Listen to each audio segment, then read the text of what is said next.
that is not good. Alrighty, so today we're going to talk about mammals a little more in depth. We kind of did a brief introduction last Friday, but now we're kind of going a little more in depth with mammals. Endotherms. So we learned about endotherms a little bit with birds, because birds were also endotherms. They make their own body temperature. So birds, I already answered that question. What other animal group is endothermic? And that was birds. The warm bodies allow for us to live in colder climates, and the problem with this is that it takes a ton of energy. So having a warmer body does mean a lot of energy is being used. So this means that we must eat a lot of food, and we constantly get hungry, and it also means that we need a lot of oxygen for this to take place. So eating a lot of food, needing a lot of oxygen, and our blood has to flow constantly in order for us to get that food and that oxygen to different parts of our body. All right, Dolly, you're up.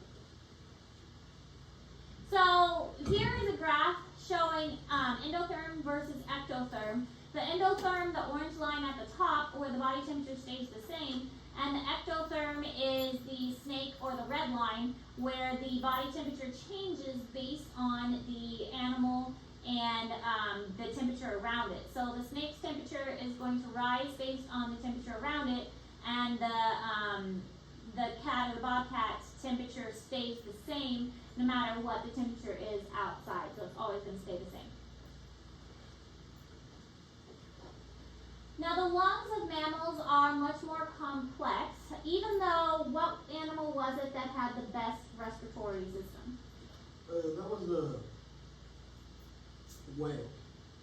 Well, whales are pretty good, but there was birds, yeah. So it was birds that had the best because they had the sac lungs, and they used so much energy for flight. They had the best respiratory system. We do have lungs that have a large surface area so that we could breathe better, and we do have to get that carbon dioxide out. We have a structure called the diaphragm, which we'll see in our mink dissection next week. We'll dissect Tuesday and Wednesday next week. And we may only have to dissect just one day, so we'll have to see. And we can use the other day to work on our final. But the diaphragm is this muscle that's underneath our lungs, and it's a curved muscle. So muscles only contract and get smaller. So when it contracts, it flattens out. And that creates the suction movement that kind of sucks the air in like a vacuum almost. So the air gets sucked into our lungs when it flattens out. And so when it relaxes, it pushes back up, and it pushes the air out of our lungs. So the lungs of the mammal also contain something called alveoli. They look like these little bunches of grapes, but they're hollow inside, almost like little bubbles or little pockets of balloons. And this is very, very thin membranes. And the thin membranes, one cell layer thick, it provides the surface that we can exchange gas across. And so all mammals have these, and it allows for us to get the gases, the oxygen in and the carbon dioxide out across the surface so that we can breathe pretty efficiently. Now, still, birds are better than mammals, but it's still a pretty good way for us to breathe across this alveoli surface. So this is kind of some anatomy stuff that we're talking about right now, but seeing as how we're mammals, it's interesting stuff to learn. The circulatory system and the respiratory system are really closely related because the whole point of the lungs is to get that oxygen to the rest of the body, and that's what the circulatory system does. The circulatory system is sometimes called the cardiovascular system too, and our four-chambered heart really helps us with this. It pumps the blood from one side to the lungs and then back to the other side, and then it pumps it to the rest of the body. So oxygenated and deoxygenated blood do not mix, which is important to understand because in some of the other animals we've studied, there is mixing of the blood. Birds and and mammals and crocodiles and alligators are the only ones that keep the blood completely separate. In other animals such as amphibians and reptiles and anything below that, we are going to see mixing of the blood, which isn't very efficient. But the birds and the mammals and the crocodiles and the alligators, they have this division in the heart that keeps the blood separate and makes it so that we don't have our oxygen blood and blood without oxygen mixing. Miss Harris, have you heard of the mud skipper? I have heard of the mud skipper. They can live in water and land. Mm-hmm. They're born in water, they spend most of their time on land. Mm-hmm. Because they have lungs, but they also have gills and breathe in water. Mm-hmm. So that's because they live in a place that the pond or their puddles dry up. Mm-hmm. And so they have to be able to adapt outside of that And environment. they got little legs. If they walk on land, they're going to use those flippers. Mm-hmm. So they're forced to do that because of their, they just live in bad environments. You would be so good at stuff like this because you have so much knowledge, Matt. No, I hate this stuff. But you're really good at this stuff. Yeah. I mean, you say you hate this stuff, are amazing. There's way too many big words for me. but you're really good at this stuff. You've got a lot of knowledge about it. I don't even know stuff. You really know this stuff good though. Yeah. See, I have no clue I'm looking at right now. I'm hoping. I got no idea at all. You're looking at the circulatory system, a comparison of primitive to more advanced. So on the left side, you've got a 2-chamber heart, in the middle is 3-chamber, and then a 4-chambered heart. Where are the chambers at? The chambers are right here. So this would be like a fish heart. So you've got 1 and then 2, Mhm. and this is because it's only 2-chambered, so it's only got the deoxygenated. Alright. A 3-chambered, you've got 1, 2, and then 3. Mm-hmm. These are atriums. Which and one's human? this would be an example of a human. We've got 2 atriums and 2 ventricles, and this is called a septum. The septum is going to divide the heart into 2 separate, and so you notice how there's no purple? Yeah. Because this one doesn't have the septum go all the way down. Ah. But our septum goes all the way down, so the 2 do not mix. We've got no oxygen and oxygen, and they're completely separate, and so that's more efficient for us. So. Thank you. We mentioned monotremes last time. Monotremes are found in Australia and New Guinea. That's the only place they're found. And there are so many weird animals in Australia because it really is a big island. And if it's a big island, islands have the ability to allow animals to adapt because they don't have any place else to go. So Australia just has all of the marsupials, all of the monotremes, well, all 2 of the monotremes. They have the most toxic snakes, the biggest spiders, and things like that because it's an isolated place that has allowed animals to adapt. The duck-billed platypus and the spiny anteater, also known as the echidna, are the only 2 monotremes are mammals that lay eggs. So these 2 both have fur and hair and lay eggs. And they do produce milk for their offspring, but it's a little weird.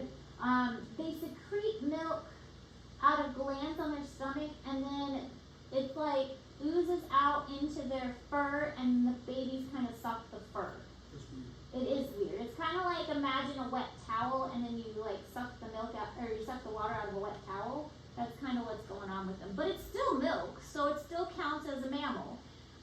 But they're the only ones that lay eggs, so they're definitely the most primitive. But I mean, kind of cool too.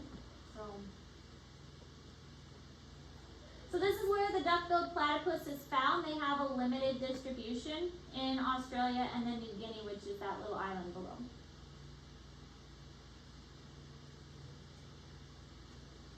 Their eggs are very leather-like, and the female will incubate them. They have a cloaca, which is similar to birds and reptiles, which is 1 opening. So if you think back to when we did, the bird dissection and some of the other dissections, the cloaca is just that 1 opening. No other mammal has a cloaca. Other mammals have like a anus and a urethra, which is the opening for urination. But a cloaca is a common opening. The common opening is where they go to the bathroom and they reproduce from. And then again, the milk is secreted onto the fur, and the babies kind of suck the milk from the fur, which is, kind of weird, but it works for them. This is what they look like. Aren't they cute?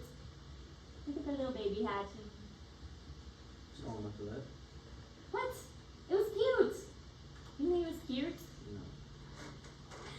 No. The platypus lives in lakes and has a flat bill for digging because it eats kind of like worms and crustaceans and snails. The echidnas are terrestrial, so they live on land, and they eat insects and other invertebrates, so they're going to use their long nose to eat that. The insects and the other invertebrates that they have long claws for digging, and they'll dig up those all those insects and invertebrates with their long claws.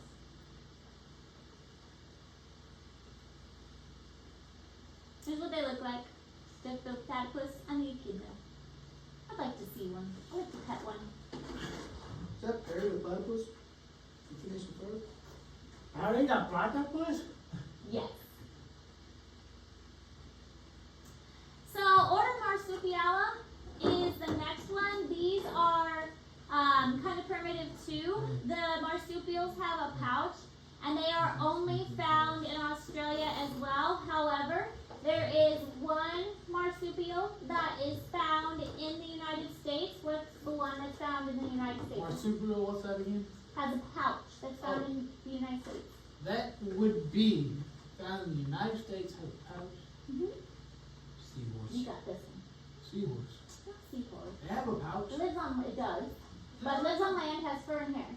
Very common, gets hit by cars all the time. Not kangaroo. Weird tail. Not a deer. Possum. Yep, I knew that. Yep. Possum. It's the only I one catch them native. things on bare hands. I know, aren't they You weird? just run, catch them by the tail. And then they play dead. Yeah. I've shot one twice. That thing got up and ran. They are native to North America, and they have a pouch. They're marsupial, but pretty much every other marsupial is in Australia. So it's I weird want that to they catch have a one. baby raccoon and keep it as a pet. So I had a baby raccoon last summer, and I had it in my garage for a large part of the summer, but it was Because I weird. hate your cat. I do not like cats. You're pretty much, and I don't like your girlfriend. Sucks to suck. Exactly. Very random. I don't know how a cat and a person is the same thing, but okay. So this is what the baby kangaroo looks like. It's a baby kangaroo. It's called a joey. The joeys are born super tiny, and the only thing that's developed is the mouth. They're actually born. They will crawl up to the mother's pouch and latch on, and when they're there, they will nurse until they are big enough to come out of the mother's pouch, and then they will come back every now and then to nurse some more. The mother can actually have a tiny joey and then a larger joey at the same time. So she can produce different kinds of milk for each joey at the same time. It's cute. Almost all marsupials in the world live in Australia, except the Virginia opossum is a marsupial that is native to North and South America. So yeah, we've got the special one. Here's some other types of marsupials. The wombat, they're very cute. Kangaroos, of course, Tasmanian devil, flying squirrel, and koala. Those are all other kinds of marsupials. Alright, that's all the notes we're taking for today.